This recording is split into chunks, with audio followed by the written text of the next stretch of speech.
இன்னைக்கு இந்த பேண்டேஜ் அவுத்துருவாங்கன்னு நினைக்கிறேன்.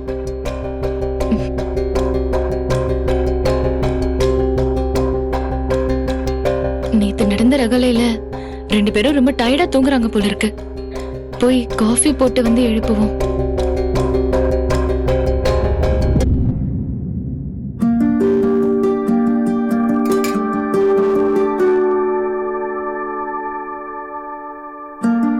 அப்பாவும் அம்மாவும் ஊருக்கு போய் சேர்ந்திருப்பாங்களா?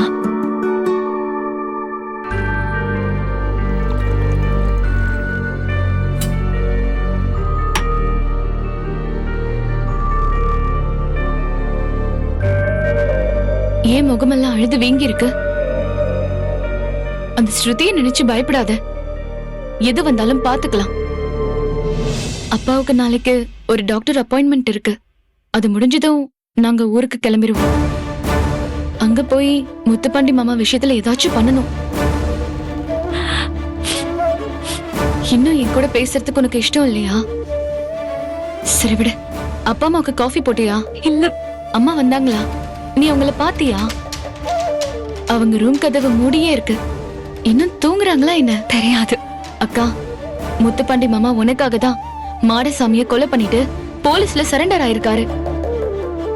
அவர் மட்டும் இல்லனா இந்நேரம் இந்த வீட்ல என்ன நடந்திருக்குன்னு நினைச்சு கூட பார்க்க முடியல. எல்லா பிரச்சனைக்கும் காரணம் நீதானே. அப்பா அம்மாவை எதுக்கு கூட்டிட்டு வந்த? அவங்கள முதல்ல அனுப்பி விடுன்னு நான் சொன்னேன், கேட்டியா நீ?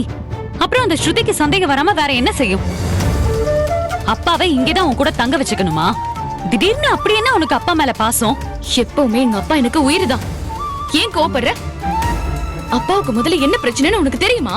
சொல்லு, என்ன பிரச்சனை? அப்பாவுக்கு ஏய்,